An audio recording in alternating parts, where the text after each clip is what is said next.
না? আল্লাহ তাআলা আমাদেরকে পৃথিবীতে পাঠাইছে পরকালের জন্য কিছু ইনকাম করার জন্য। এই দুনিয়ার ইনকাম দ্বারা যদি পরকালের ইনকাম ধরিসাৎ হয়ে যায়, তাহলে এই ইনকাম করার চাইতে না করা অনেক ভালো, রাইট অর রং?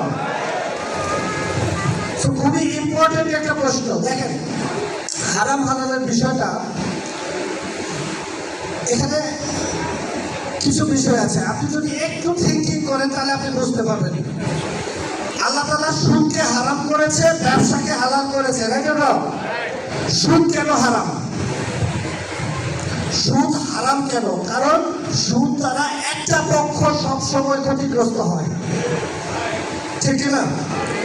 ধরেন আমি একজনের কাছ থেকে সুদের টাকা নিলাম 1 লক্ষ, তারে বললাম যে প্রতি মাসে আমি তোমার 10,000 টাকা করে প্রফিট দিব।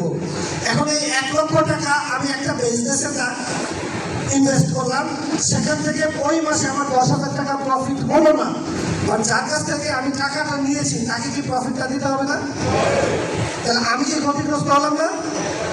এজন্য সুদ হারাম। কিন্তু এই ব্যবসায় এই লোকের সাথে যদি আমার চুক্তিটা এরকম হয় যে ভাই তুমি আমাকে 1 লক্ষ টাকা দাও, আমি এই ব্যবসাটা করবো, যা লাভ হবে তার এত% আমি তোমাকে দেব, যখন আমি লাভ পাবো তখন আমি তোমাকে লাভের অংশ দেব। এটা কি হালাল হবে না হারাম হবে? একটু জোরে বলেন।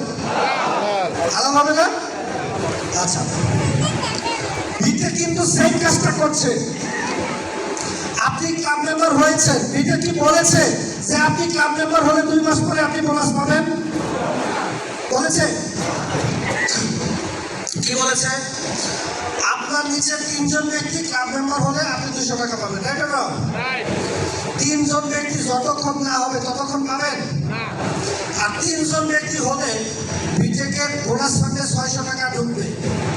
তাহলে আপনাকে দিলে কোম্পানির লস হওয়ার সম্ভাবনা আছে? আছে? তাহলে এবার বলেন, এটা হালাল হবে না হারাম হবে? আমি যদি এখানে টাইম বাইন্ডিংস দিতাম যে এতদিন পরে এত টাকার বোনাস হবে, এতদিন পরে এত টাকার বোনাস হবে, তাহলে এটা হারাম হয়ে যেত। টাইম বাইন্ডিংস না থাকার কারণে এটা হালাল হবে, কারণ আমার লাভ হলে দেন আমি আপনাকে দিব, লাভ হওয়ার আগে আমি আপনাকে দিতে পারবো না, রাইট না?